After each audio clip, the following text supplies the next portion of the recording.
Nous allons conclure le processus de l'évolution de l'esprit dans la matière, tel que cela a été exprimé dans le livre biblique de la Genèse, chapitre 1er, verset 27, commençant par le verset 26. Béni soit la Mère qui nous donne cet éclairage d'esprit pour que nous puissions bien comprendre ses desseins. Il a été dit que l'homme fut créé à l'image et à la ressemblance de Dieu, et que Dieu le créa mâle et femelle. Ceci nous interpelle à comprendre, tel que nous l'avions dit précédemment, qu'aucune manifestation ne peut se produire sans la polarité, c'est-à-dire sans la dualité.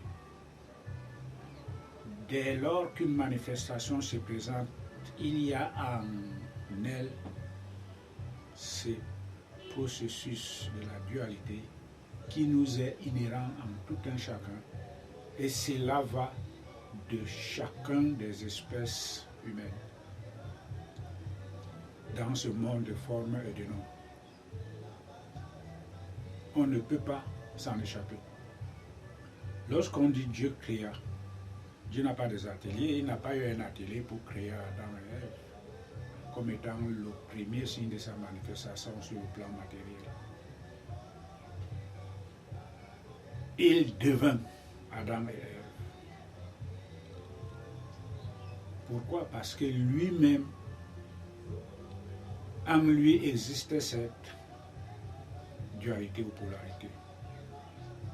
Il est mâle en même temps femelle. C'est ça le Dieu créateur. En dehors de cette réalité, il n'y a rien. Il n'y a qu'une illusion. Et dans chacune de ces formes, sur le plan illusoire, représente cette dualité en lui. Et c'est ça qui nous est profondément caché dans ces versets, parce que le manque de compréhension exacte demande une certaine connaissance. Le manque de cette compréhension relève du manque de la connaissance spirituelle en tout un chacun. C'est pour ça que Krishna indiqua à Arjuna, donc nous aujourd'hui, parce que le premier Arjuna, tel que nous l'avions longuement exprimé, ne représentait que l'image symbolique de ce monde moribond du temps actuel. Nous avions bien expliqué que les questions que posait Arjuna et l'indication de son grand enseignant, Sri Krishna, ne représentent que nos périodes. Pourquoi? Parce que Arjuna, lui, il avait déjà un maître direct, le créateur de tous les univers, manifesté en la personne de Krishna. Il lui enseigna cette science royale susceptible d'amener l'homme à sa libération. Bon, quand il indiqua à Arjuna d'aller chercher un maître, ce n'est pas cet Arjuna qui était en face de lui. Parce que lui, il était déjà son maître. Mais c'est à nous aujourd'hui de nous lever, d'aller chercher un maître. Pourquoi? Parce que quand il aura fait la transmission d'énergie et que cette connaissance nous habite, désormais nous allons comprendre le nœud, ce jeu cosmique qui éblouit l'être humain à le cantonner tout simplement dans l'énergie de la matière, est susceptible de ne pas comprendre la réalité de ce qu'il est lui-même, et de ce qui est Dieu, et de ce qui est l'univers. C'est cette incompréhension, ce manque de connaissances spirituelles dans laquelle se trouve le monde actuel. C'est ça le nœud du problème. Alors nous allons encore, pour terminer ce passage, nous allons encore revenir dès le commencement du début de la création, de la manifestation de toute la création cosmique. Nous posons Dieu en tant qu'un être dual, par exemple, en tant qu'un étudiant, en lui existe les deux polarités, mâle et femelle. Il est là. On va prendre cet orage comme symbole du macrocosme qui représente ce Dieu en qui existent les deux polarités, mâle et femelle, en lui. Autour de lui, il n'y a rien. Il n'y a rien.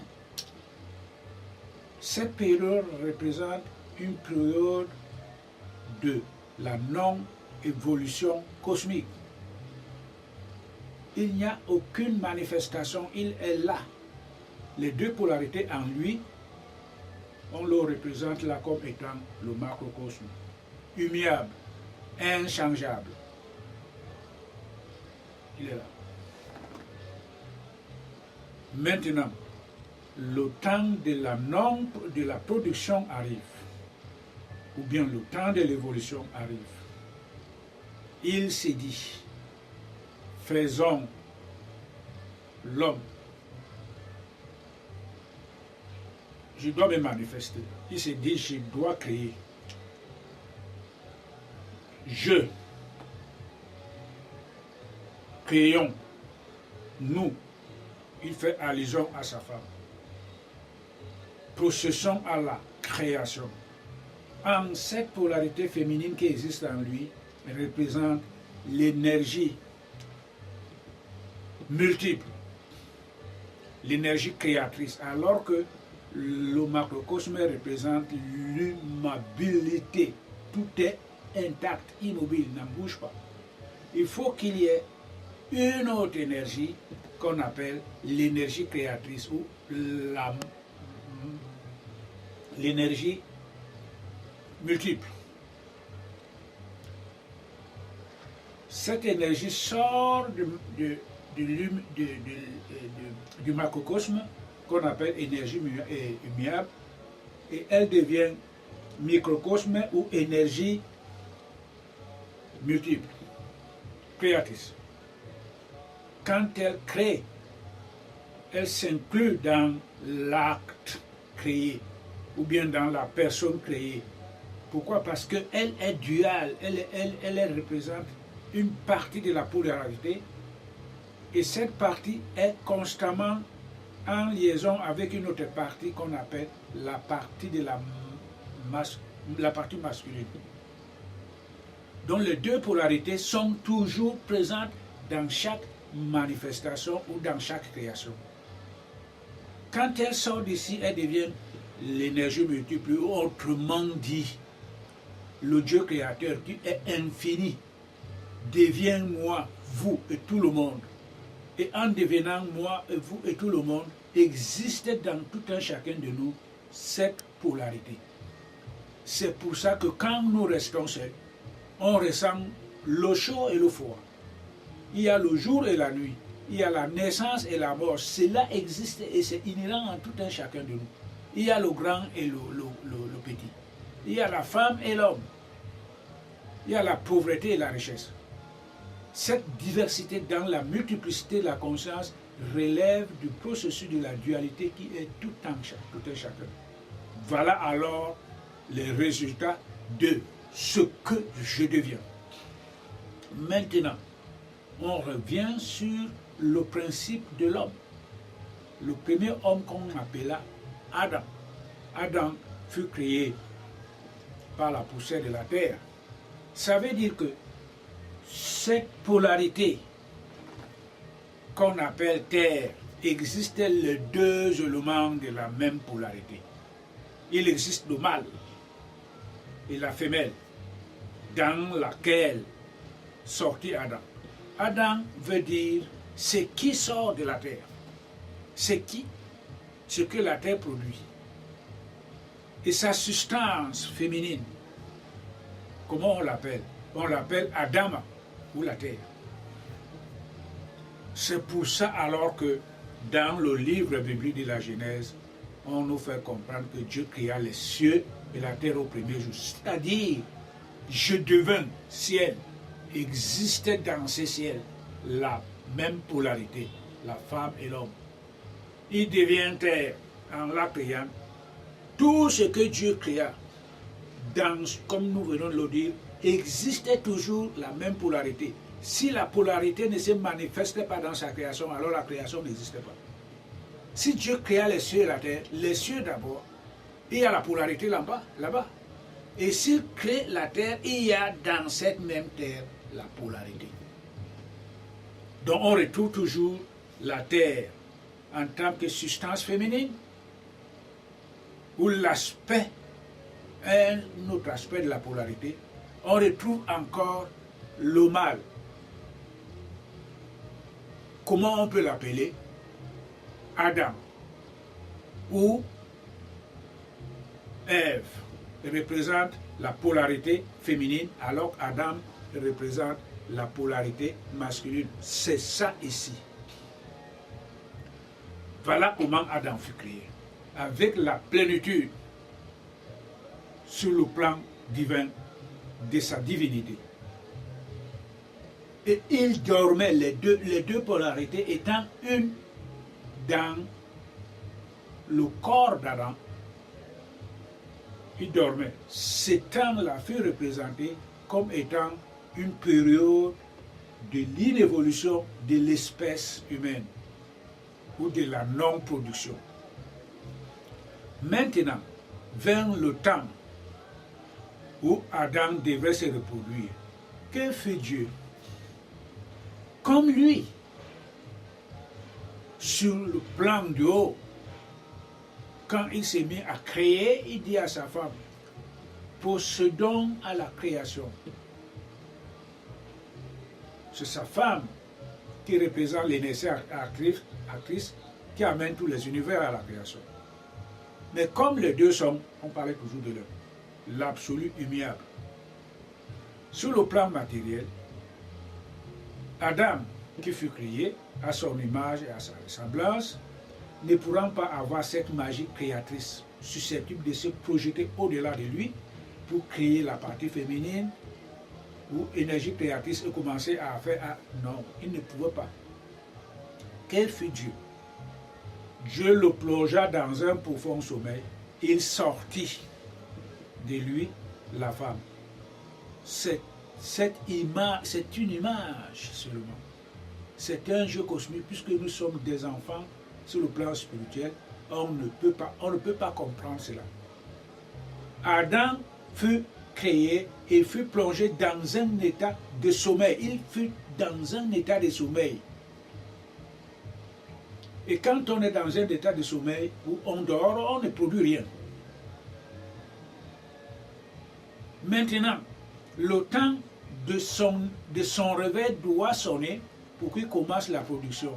C'est Dieu qui en lui en tant que les deux aspects de la polarité. L'une qui sort, c'est toujours l'énergie active. On dit, c'est sa femme. Et on nous écrit comme Dieu le plongea dans un profond sommeil. Il y était déjà. Alors la femme se manifeste. Pourquoi Ève se manifeste? Parce que c'est elle l'énergie de la manifestation d'Adam. C'est elle qui doit tout amener à la reproduction. Dans cet état, Adam représente toujours le macrocosme immuable inchangé, là-dedans. Maintenant, la femme qui sort de lui doit commencer la reproduction. Adam réalise que celle-ci est la chair de ma chair et l'os de mes os. On l'appellera Ève. Il ne pouvait pas voir cette femme qui fut... Dieu ne peut pas faire des choses comme un homme, où il va oublier ceci, il va faire ça après, non. Il créa Adam avec la... Nous venions de dire que chaque manifestation doit avoir sa polarité. S'il n'y a pas de polarité dans cette manifestation ou création, il n'y a pas création. Donc, Adam fut créé. Au 6e jour, Dieu créa Adam et en lui existait la polarité. L'élément femme, et lui représentait l'élément femelle. Et c'est dans tout un chacun de nous. Et cette dualité, nous venons de dire, nous l'exprimons tous les jours. Par nos pensées, par nos actions, par tout. Et ces éléments nous sont inhérents. Parce que nous sommes la création directe de Dieu. Maintenant, la femme qui se manifeste, c'est la même chose que Dieu qui dit, créons les univers. La femme se manifeste, elle commence à créer le ciel, la terre, ainsi de suite. Ou bien, autrement dit, ils se manifestent. Ils se reproduisent en tant que ciel. Ils se reproduisent en tant que terre, en tant que planète, air, eau, feu, tout ce qui existe. Ce n'est que la manifestation divine et chacune des manifestations contient la polarité. Qu'est-ce qu'on trouve? On trouve le ciel, on trouve le jour et la nuit. Le chaud et le froid. Ce qui est haut, ce qui est en bas. C'est ce que nous trouvons. Donc c'est Dieu qui amène tout cela. Et c'est la même chose que quand le temps arriva pour que Adam procède à sa propre reproduction sur le plan humain, la femme devait sortir de lui.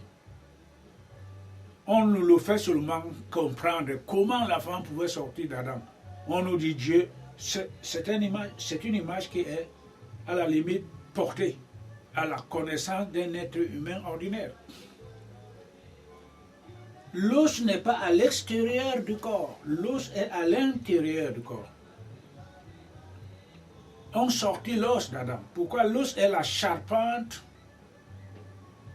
de l'être sur le plan astral. Quand on trouve un squelette, cela nous ramène à l'image de l'homme astral.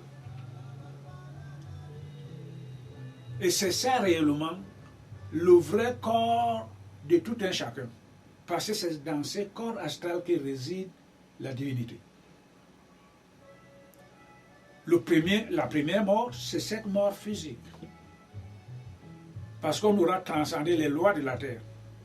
On n'habitera plus jamais dans ce corps selon ce que nous indique la Bible. La seconde mort, c'est la mort sur le plan astral. Là où cette polarité va complètement disparaître et se fondre, où cette image va complètement disparaître et se fondre dans l'océan cosmique universel. Donc c'est la seconde mort, c'est quand on aura transcendé les lois du monde astral. Le monde astral est habité par cette image qui se retrouve en tout un chacun de nous comme charpente, qui est composée des os, tout simplement. Et que ce corps astral, dans lequel habite la divinité, les deux polarités, est couvert par cette chair qui ne vaut absolument rien du tout. Donc, l'être humain n'est pas ce corps. Nous en avions trois. Il y a ce corps grossier dans lequel est logé le corps astral. Et le corps astral en lui-même est logé dans le monde causal, dans le corps causal. La causalité de la cause. Là, il n'y a plus de révolution à transcender ceci. Là-bas, la révolution est circulaire, alors qu'ici, elle est ascendante. Pour les deux corps, elle est ascendante.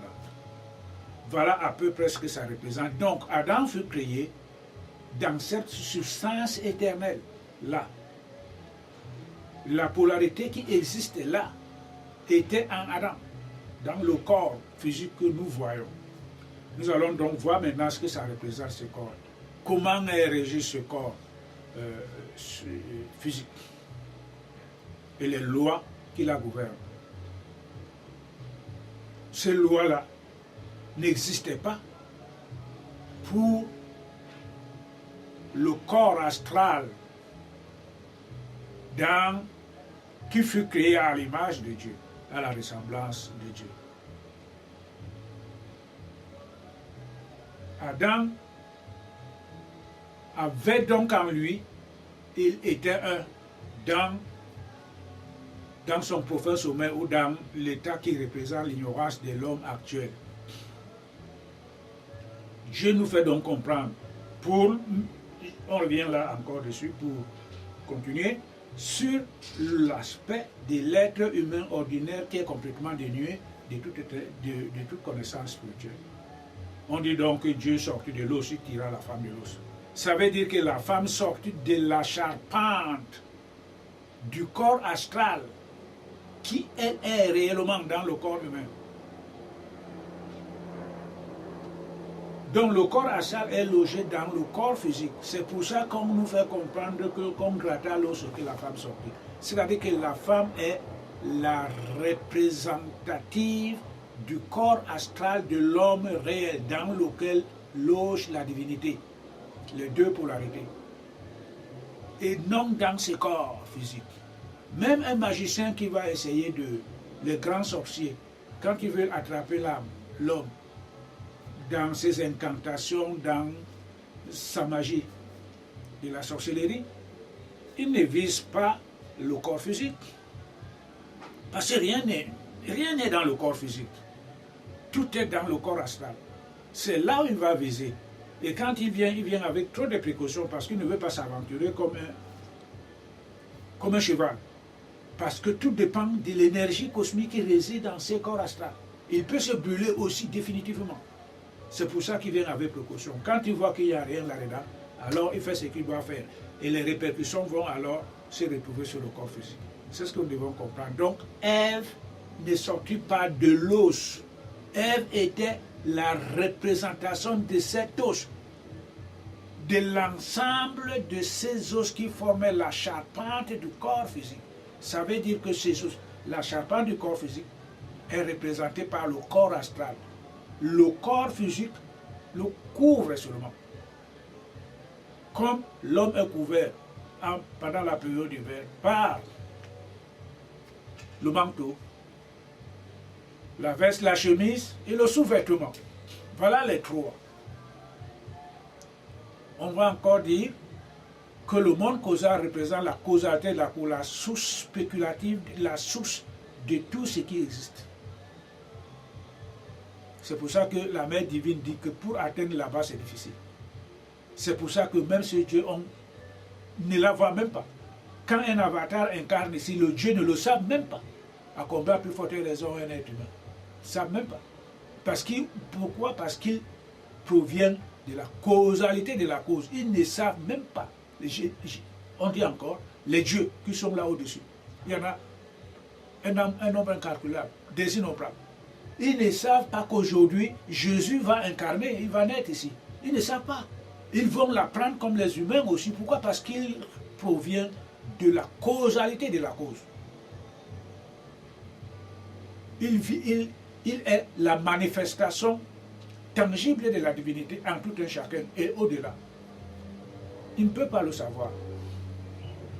Donc, nous voyons dans l'image que Adam qui est là en tant que macrocosme, en l'état d'Adam, représente l'énergie humiliable. Cette période représente la période d'une évolution. Maintenant arrive le temps où Adam doit procéder à la procréation du nom et de forme. L'énergie actrice, qui est une partie de la polarité en lui qu'on appelle femme, doit sortir du corps. Elle sort du corps et Adam se réveille.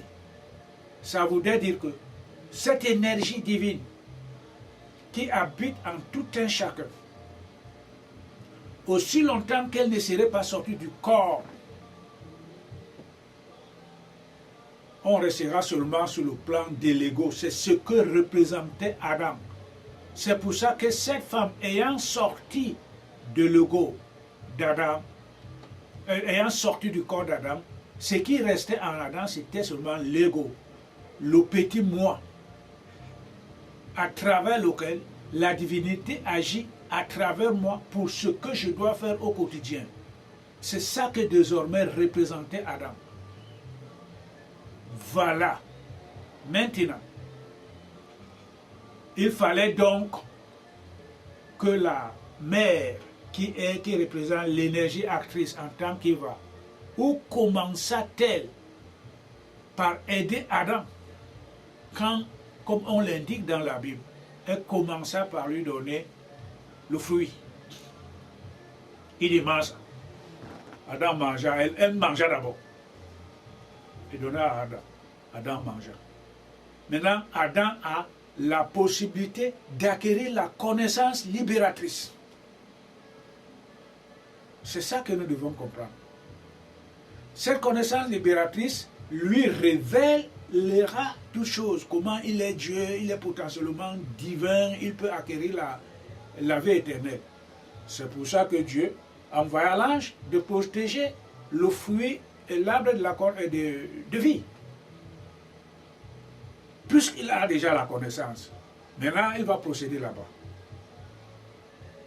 C'est ça qui est le vrai nœud de notre compréhension. Comment s'explique donc ce jeu? Quand Dieu dort, tout un chacun, il n'y a rien comme manifestation. On est en période d'inévolution. Comme Dieu dormit, il fut endormi. Maintenant, il dit il faut procéder à la création. Sa femme sort, commence à créer les univers, tout, l'homme, les animaux et l'homme enfin. C'est pareil. Parce que c'est cette polarité habitant en tout un chacun de nous se trouva en Adam. La même polarité. Dieu ne change pas. Quand on dit je deviens ceci, on ne devient pas autre chose qu'on n'est pas. Il devient homme. Et maintenant, il posa alors les fondements de l'évolution spirituelle de l'homme. Pour qu'il réintègre son foyer originel, il faudra faire quoi? Il faudra faire ce que nous indique la Gayatri, la Gita, par Krishna. Il faut avoir la connaissance. Là-bas, on l'a eu. C'était le premier point. Adam a reçu le fruit de la connaissance par sa femme. Maintenant, quand il a mangé, voilà alors là où se trouve tout le nœud du problème. Maintenant, quand on mange le fruit de la connaissance, l'aspect spirituel de l'âme, de l'homme, qui est l'âme, qui est la partie de cette polarité qui habite dans tout un chacun de nous, se réveille. Et à partir de ce moment-là, quand il se réveille, le petit moi qu'on appelle l'ego n'a plus de fonction. L'ego doit mourir. Comme Dieu l'a dit, le jour où tu mangeras, tu mourras. Adam ne représentait que l'ego qui était là dormant. Aussi longtemps qu'il n'aura pas dormi, il est dans les ténèbres de l'ignorance. Mais quand il mange, il possède cette connaissance, l'ego là meurt. Et c'est cette partie spirituelle qui se réveille, cette partie de l'âme. La divinité parcellaire en tout un chacun de nous, qui est immortel. C'est celui-là qui est notre vrai soi. Et quand il se réveille, alors il va commencer à transcender les chakras. Du premier, Mauladhara, au deuxième, du deuxième au troisième, du troisième au quatrième, cinquième, sixième qu'on appelle esprit ici. Et quand il arrive ici, il arrivera donc le temps où il aura atteint la plénitude de sa perfection après avoir passé des innombrables années pour sa purification parce qu'il était dans la matière moribonde. Alors, les deux polarités vont s'éclater ici pour atteindre la conscience cosmique universelle qu'on appelle esprit. C'est ça le vrai processus de l'homme. Et Dieu ne pouvait pas le dire textuellement comme il nous éclaire aujourd'hui d'avoir cette connaissance. Donc, quand Dieu était dans l'homme en dormant, il n'y avait pas de reproduction sur le plan matériel en Adam. Maintenant, nous devons toujours et toujours le répéter. Maintenant arrive la période de la reproduction d'Adam. Qu'est-ce qu'il faut faire? Il faut que la femme qui produit sorte d'Adam. Comme la mère divine sortait de son mari, l'autre est partie de la polarité pour procéder à la création. C'est la même chose. Typiquement la même chose. Là-bas, il n'avait pas besoin de la connaissance parce qu'il est la substance éternelle. Et dans la matière, sur le plan le plus bas. Il faut qu'elle sorte d'Adam par le pouvoir magique de sa création. On ne le dira pas comme ça, on nous dira seulement que Dieu plongea Adam dans un profond sommeil. Il y est, jusqu'aujourd'hui. Toute l'humanité est dans ce profond sommeil parce qu'elle manque de la connaissance spirituelle. Aussi longtemps qu'on la manque, on ne pourra jamais comprendre réellement le plan divin en tout un chacun. Quand on dort, on est sans sensation. Quand on dort, on ne représente rien. On est sans sensation jusqu'à ce qu'on se réveille. Et alors, c'est cet éveil de la conscience primordiale en tout un chacun de nous, nécessaire et se présentant comme l'essence de notre réalisation, qui est représentée par la sortie de Ève, qui est représentée par la sortie d'Ève du corps d'Adam. On nous fait comprendre aussi qu'elle était dans le profond sommeil. C'est la même chose, ça veut nous dire que aussi longtemps que cette femme n'est pas sortie de nous, on est dans un profond sommeil spirituel. On ne peut rien. On parlera de Dieu, c'est bon, mais on verra plus tard que ça se limite seulement là, pour nous maintenir. Mais cela ne nous amène pas à la libération. Il fallait que cette femme s'éveille en Adam pour que Adam ait les perspectives de la vie éternelle. Il lui donna la connaissance. Maintenant, cet Adam qui mange le fruit représente l'ego en tout un chacun, dans tous les corps physiques, qui représente, qui se manifeste à travers tout cet univers de formes, représente cet Adam, dans lequel sa femme est réveillée, s'est réveillée et lui a donné le fruit. Donc, ceux-là ont la connaissance et vers la perspective de la vie éternelle. Qu'est-ce que dit Jésus? Il dit que très peu nombreux trouvent cette voie. On les appelle les élus, les illuminés, les oints. Dans la Bible, c'est ça qu'on trouve. Et l'autre partie, qui représente les 99,5% de la population humaine, dans ce monde de formes, ils n'ont pas encore reçu le fruit.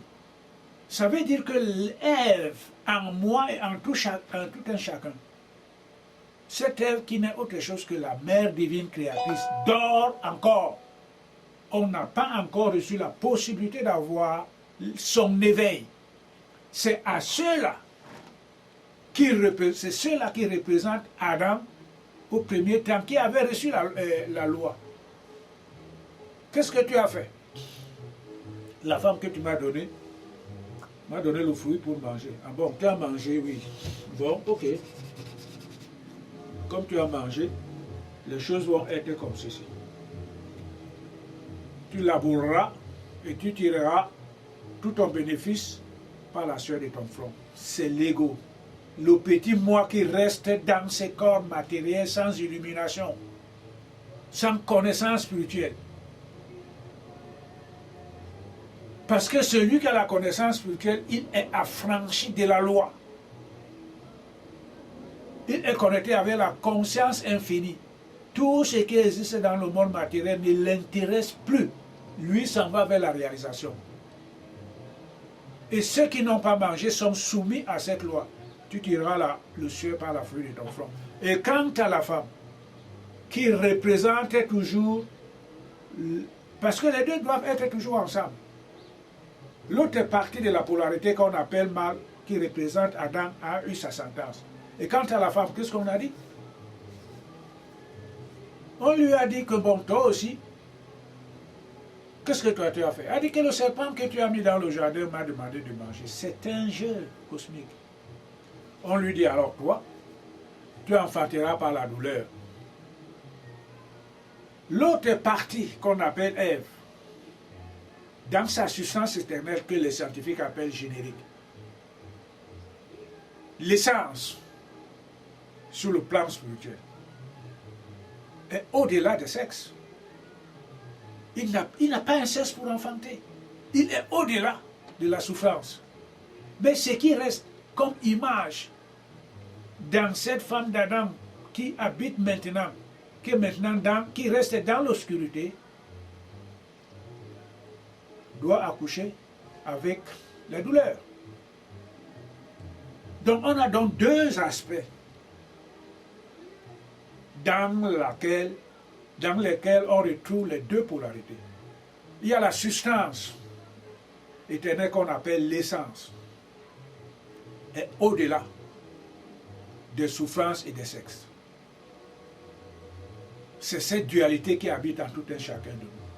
Maintenant, il pose les conditions pour l'évolution de chacun. Il faut manger l'arbre. Lui sort de cette matière parce qu'ils sont la substance éternelle de la connaissance du tout. Ce qui reste là-bas, dans l'autre partie, c'est leur image qui n'a pas encore mangé le fruit. Alors quoi? Ils sont dans une période de non-reproduction. C'est ça la période que représente l'autre partie, qui n'est que l'image de la grande. On est là. La femme ne s'est pas encore réveillée à moi. Je suis ébloui par ce monde de la matérialité. C'est tout c'est seulement et seulement tout ce qui est matériel qui m'enchante, qui me concerne, qui m'éblouit, qui me fascine. Tout ce qui est d'ordre matériel, c'est ça. En dehors de ça, il n'y a plus rien d'autre qui m'intéresse. Pourquoi? Parce que la femme, en moi, l'aspect humiliable, l'aspect masculin qui habite dans tout un chacun, étant avec l'autre partie de la polarité qu'on appelle l'aspect féminin, dort. Donc, comme ils sont inséparables, ils dorment en tout un chacun de nous. Qu'est-ce qui se passe? Il faudra attendre que la femme se réveille et qu'elle me donne aussi le fruit et que je ressemble à Adam qui a mangé le fruit. Maintenant, ces processus sont tirés vers la réalisation. C'est la condition. La première des choses qu'Ève a fait fut donner le fruit à Adam. C'est ça que nous devons chercher. Et c'est ça que quand les avatars, leur enseignement apporte l'illumination de l'homme vers la réalisation de soi et du divin, ne parle que de la connaissance et de la nouvelle naissance de l'esprit pour Jésus. Il faut être né de nouveau. Il faut avoir cette connaissance. Sans connaissance, on ne peut rien. On va parler de Dieu jusqu'à demain sans s'endormir, ça ne signifiera rien du tout. Il faut avoir l'éveil de cette conscience. Cette conscience n'est autre chose que la mère divine. L'âme parcellaire qui habite tout un chacun de nous. Elle dort ici. Quand elle se réveille, tout s'illumine. Il faut donc que sa progression aille de 1 à 2. Et c'est pour ça, c'est ça que nous verrons prochainement. Qu'est-ce que ça représente? L'éveil de cette conscience infinie en tout un chacun. Ça représente tout simplement l'obtention de la connaissance. Si elle ne se réveille pas, on n'aura jamais, jamais, jamais le fruit de la connaissance. Parce que c'est elle qui est tout ça. C'est elle la connaissance. Quand elle se réveille, tout s'illumine en cela. Dès lors qu'on n'a pas cet éveil de la conscience, on ne pourra jamais représenter l'aspect de l'évolution cosmique en tout un chacun pour s'élever vers la connaissance, pour s'élever vers la réalisation. Alors, que fait alors la Mère divine en ce moment-là, en tout un chacun de nous? Elle représente, comme nous venons de dire, la polarité. Il existe aussi longtemps qu'il y a manifestation, il y a polarité. Il y en a alors des différentes. Quand elle dort, elle représente quelle partie, quel aspect de la polarité en chacun? L'ignorance, la maya, l'illusion. L'individu reste plongé dans une obscurité spirituelle énorme. Et cela se manifeste par les trois explosions de la foi qui animent tout un chacun de nous. Certains vont faire la magie. Les autres adorent les élémentaux, les esprits de mort. Les autres vont essayer de se lancer vers la recherche de la connaissance pour faire des grandes œuvres, essayer d'être intelligent, un grand ingénieur, avocat ou whatever. Ils vont y aller. Et d'autres, ils doivent construire des ponts, on doit faire ceci, des grands commerçants, des grands militaires. Voilà. C'est immense, cette diversité. Quand on va essayer de les compter, c'est qu'on perd le temps. Puisque tout cela correspond au plan divin, l'individu est complètement ignorant dans tout ce qui fait la divinité. Les autres vont continuer à essayer de construire des temples, adorer Dieu du matin au soir, ce serait bon. C'est eux qui permettent à cette humanité de forme et de nom à se maintenir.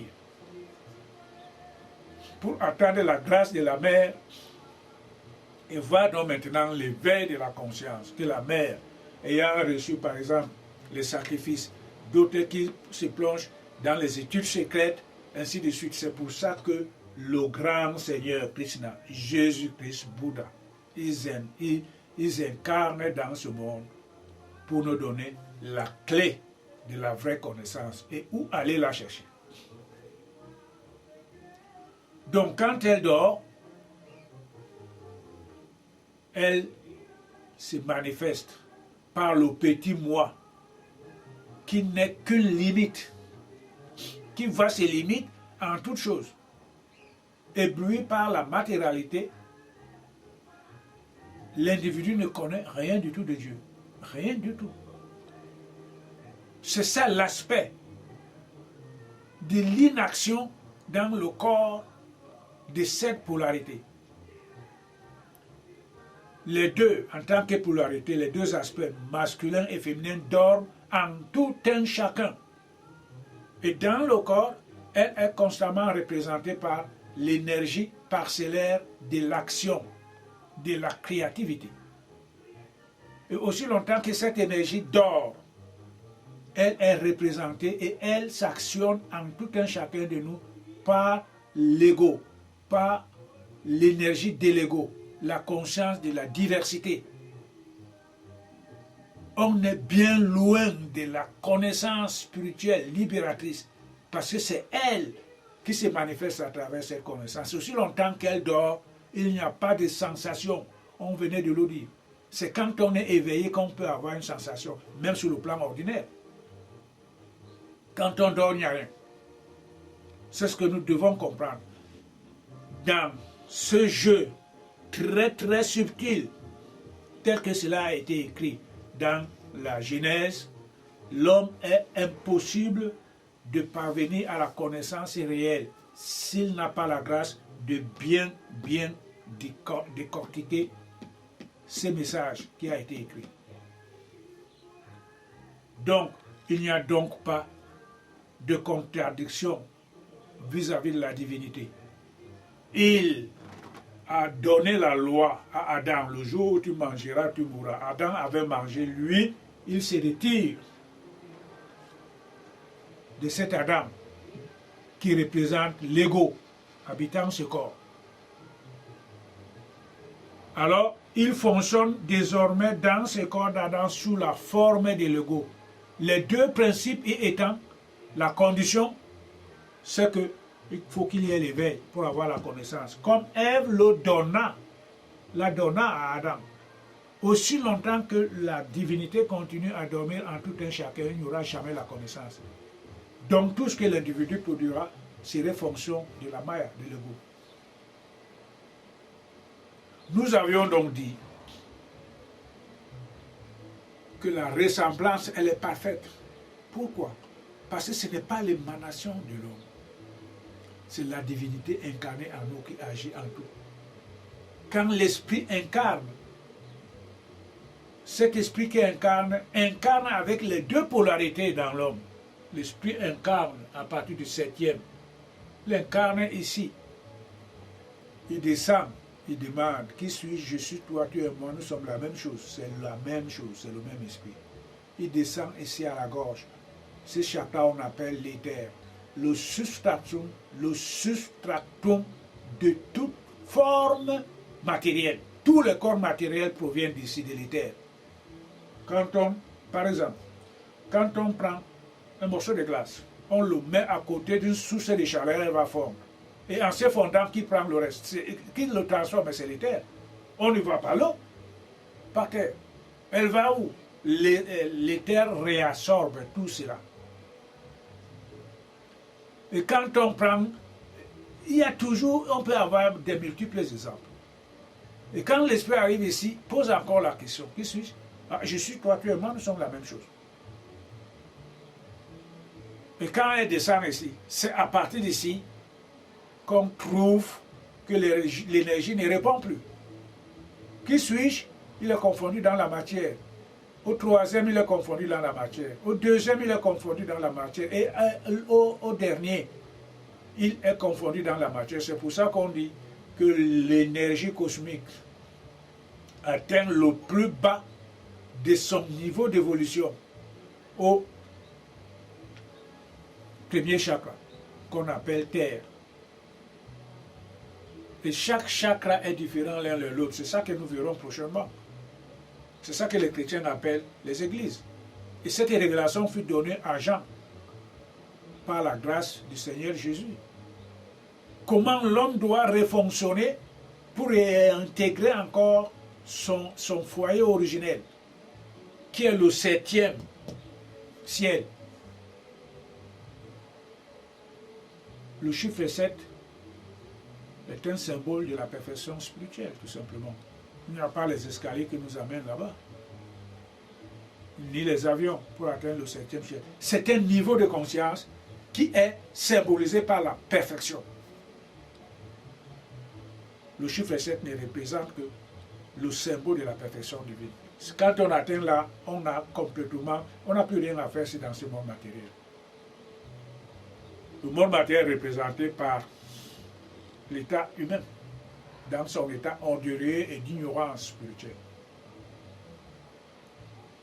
C'est ça que nous allons donc voir prochainement. Puisque cet esprit a atteint le plus bas niveau de son évolution, il faut donc que le processus de son évolution soit inversé. On parle de la polarité constamment. Je suis descendu et l'autre polarité, c'est que je dois monter. S'il y a la descente, il y a la montée. S'il y a le bas, il y a le haut. C'est ça toujours et toujours que nous devons comprendre. Cette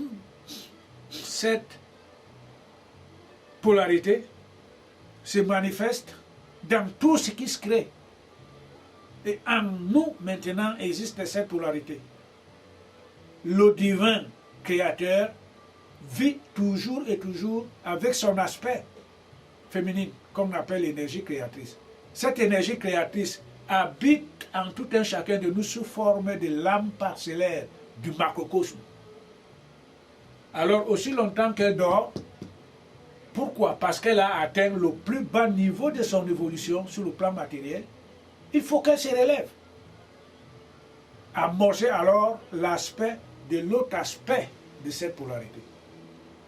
C'est ce que nous devons comprendre. Et aussi longtemps que cet aspect ne saura se manifester, elle restera endormie en tout un chacun jusqu'à la conclusion des temps. C'est pour ça que le maître Krishna nous renvoie toujours et toujours dans le livre de la Gita, chapitre 33, à partir de 34 à 56. Allez chercher cette connaissance. Pourquoi? Parce que sans éveil de la connaissance, on ne peut pas atteindre le but de la libération. Pour ceux qui cherchent cette libération, c'est pour ça qu'il est très très important qu'on s'aide à comprendre ce que la mer nous apporte comme lumière. La connaissance, tout est inclus, Krishna l'a dit, dans la connaissance. Le riz que je vais donner au temple, tout ce que je fais comme sacrifice sur le plan matériel, ne signifie pas grand-chose selon ce qu'il nous dit dans la Gita. Allez chercher la connaissance parce que tout est inclus dans la connaissance. Et il dit encore dans la Gita chapitre 3, verset 33.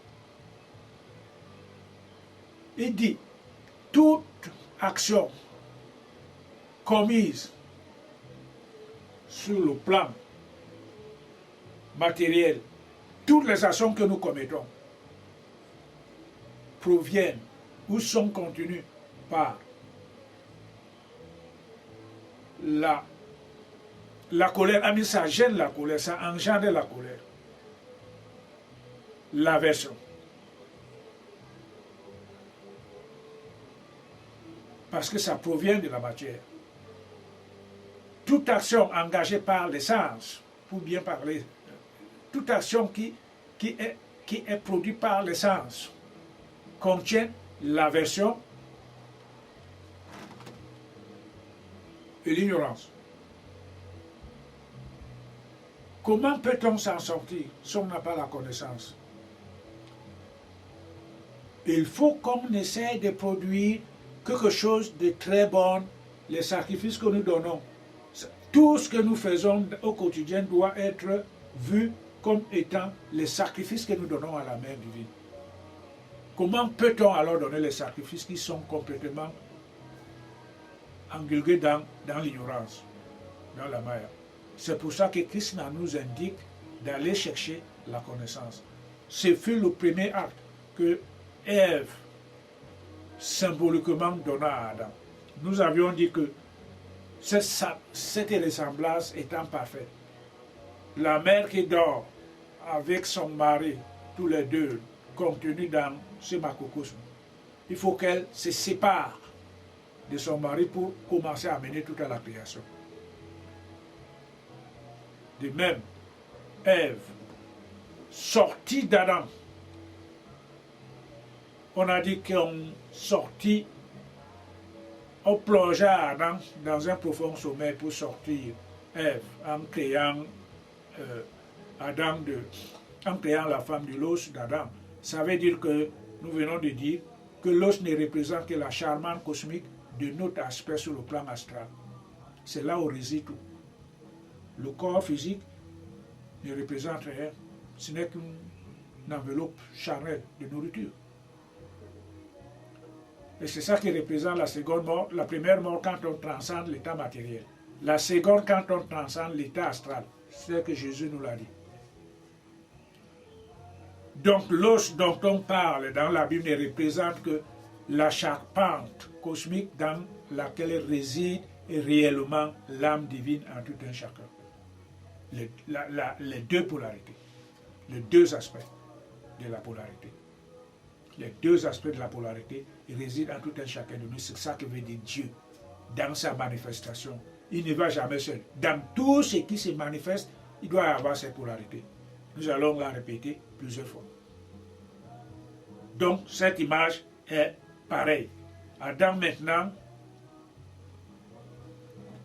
Eva sort d'Adam, se met à la procréation et donne le fruit de la connaissance. Ça veut dire que moi, tout le monde, tout être humain en lui réside cette polarité. Pour qu'elle essaye de réaliser qu'il faut qu'il s'approche de Dieu, il faut que la femme, une partie de cette polarité qui est en lui et qu'on appelle l'énergie créatrice se réveille. L'âme parcellaire se réveille et commence à faire ce qu'il y a à faire pour obtenir la vie éternelle. Maintenant, le petit Adam qui reste là, qui reçoit les lois, la divinité est au-delà des lois. L'essence habitant en tout un chacun de nous est au-delà des lois et des sexes. Maintenant, Adam qui est là, lui et sa femme, il ne représente que le petit ego, le petit moi qui est gouverné par l'essence. C'est à lui qu'on donne les lois. Et ces lois ne sont que d'ordre matériel. Tu accoucheras par enfantement. C'est ce que nous vivons. Bien des fois, les femmes meurent à l'hôpital. À l'hôpital pendant qu'elles accouchent. Voilà. Et à Adam, tu verras le pain par la figure, par la chair de ton front. C'est ce que nous vivons tous les jours. C'est le petit moi qui est là, qui fait croire que je suis réellement cela. Mais nous ne le sommes pas. Pourquoi? Parce que la mère la partie créatrice en tant que polarité qui dort en tout un chacun nous fait croire que nous sommes ça. Pourquoi? Parce qu'elle est gouvernée par l'ego. On est gouverné par l'ego, son ignorance, la maya. Nous ne sommes pas réellement cela. Il faudra qu'elle se réveille en tout un chacun de nous. Comme Ève a sorti d'Adam, lui donna le fruit et commença alors à avoir les perspectives de la vie éternelle. C'est ça que ça veut dire ici. Il n'y a pas autre chose. Il faut que l'homme qui est là maintenant se représente comme étant Adam. Et quand lui, sa femme s'est réveillée, donc il a eu la nouvelle naissance. Il a eu la naissance. C'est que cette femme est sortie de lui, il a maintenant la connaissance, donc il a les perspectives de vivre éternellement. Sinon, sa femme dormant encore en lui, qui n'est pas sortie, il faut attendre. Il faut attendre en se maintenant à faire ce que nous faisons au quotidien pour se maintenir. Voilà. Dieu prononça la dernière au serpent. Toi, tu ramperas par. On croit que le serpent a été maudit. Le serpent, c'est un autre aspect de la mère divine qu'on appelle la Kundalini. C'est elle qui loge dans nos chakras. Dans l'odeur. Elle a commencé par ici jusqu'au bas. Elle dort là-bas, c'est cette Kundalini. Elle est sous forme du serpent. Et nous verrons donc prochainement comment elle va procéder. C'est elle, la partie actrice de la création. C'est elle, l'âme parcellaire de la divinité. C'est la mère qui est toute chose. C'est elle qui produit Adam. C'est elle qui se manifeste en tant que femme d'Adam. C'est elle qui donne le fruit de la connaissance à Adam. Et c'est elle qui est tout cela en tout un chacun. C'est fabuleux. Quand cette compréhension, on l'intègre et on l'assimile, c'est fabuleux de comprendre. Donc maintenant, ce serait très facile pour nous de comprendre le jeu divin. Et cela ne provient que par la connaissance. Sans connaissance, le monde matériel tel qu'il est là, tout le monde le vit. Nous allons donc nous arrêter là aujourd'hui.